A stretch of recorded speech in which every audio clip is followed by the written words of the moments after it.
آج ہم middle asset کی تیز ہوتی ٹینشن کو آسان زبان میں سمجھتے ہیں۔ یہ ڈسکشن ایک امیجنری 2026 کی سچویشن پر ہے جہاں اسٹریٹ آف ہارموز میں بڑھتی ٹینشن ہے۔ السلام علیکم، میرا نام ارشد عالم اور آپ دیکھ رہے ہیں گلوبل انصاف۔ امید کرتا ہوں میری ویڈیوز آپ کو پسند آ رہی ہوں گی، تو چینل کو لائک کریں اور ویڈیوز کو لائک کریں، کمنٹس کریں اور چینل کو سبسکرائب کریں۔ یہ دنیا کا سب سے امپورٹنٹ آئل کا راستہ ہے۔ ہر روز یہاں سے 20 سے 21 ملین بیرلز آئل گزرتا ہے، زیادہ تر چائنا، انڈیا اور ایشیا کے لیے۔ اگر یہ بند ہو جائے تو پوری دنیا میں پیٹرول ڈیزل کے دام آسمان چھو لیں گے۔ یو ایس اور اسرائیل نے ایران پر اسٹرائکس کیے۔ ایران نے جواب میں شپس پر حملے کیے اور اسٹریٹس میں ڈینجر زون بنا دی۔ یو ایس نے ایرانین پورٹس پر نیول بلاکیڈز لگا دیے تاکہ ایرانین آئل نہ بیچ سکے۔ آئل کے دام $100 سے اوپر چل رہے ہیں۔ پریزیڈنٹ ٹرمپ نے کہا ہے اگر ایرانین وارشپ آئے تو کوئی اور بروٹل جواب ملے گا۔ ایران کے پاس مائنز، میزائلز اور چھوٹی فاسٹ بوٹس ہیں جو یو ایس نیوی کو پریشان کر سکتے ہیں۔ وہ چائنا کو آئل بیچتا تھا، اب وہ سپلائی رک گئی ہے، لیکن ایران نے ٹینکرز میں پہلے سے آئل اسٹاک کر لیا ہے تاکہ کچھ ہفتوں تک چائنا کو دے سکے۔ چائنا بلاکیڈ کے خلاف بہت خوش نہیں کیونکہ اس کو آئل چاہیے۔ اسرائیل کی کرٹیسزم کر رہا ہے ٹرکی اور انڈائریکٹلی حزب اللہ کو سپورٹ۔ سعودی عربیہ یو ایس سے کہتا ہے کہ بلاکیڈ تھوڑا ہلکا کرو ورنہ ان کی بھی ایکسپورٹس خطرے میں پڑ سکتی ہیں۔ سنی شیعہ رائیولری اب بھی ہے لیکن سب اپنی اپنی پروٹیکشن کے لیے ہیجنگ کر رہے ہیں۔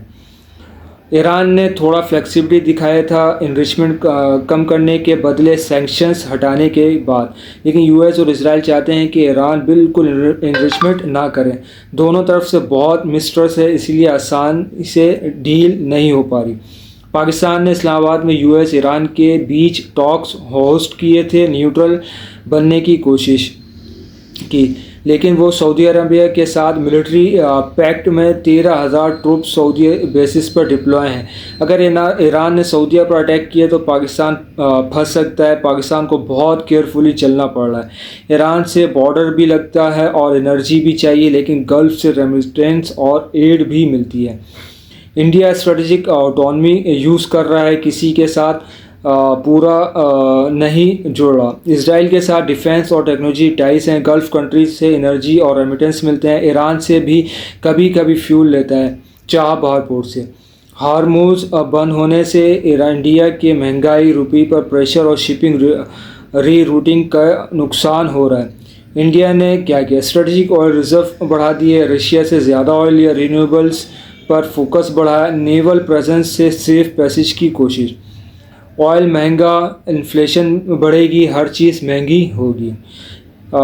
گلوبل اس کا جو افیکٹس ہیں اسٹریٹ آف ہارموز کے بلاکیڈ سے ایمرجنگ کنٹریز جیسے انڈیا، پاکستان پر کرنسی اور امپورٹس بل کا بہت پریشر۔ چائنا کو بھی تکلیف لیکن اس کے پاس اسٹاک پائلز ہیں۔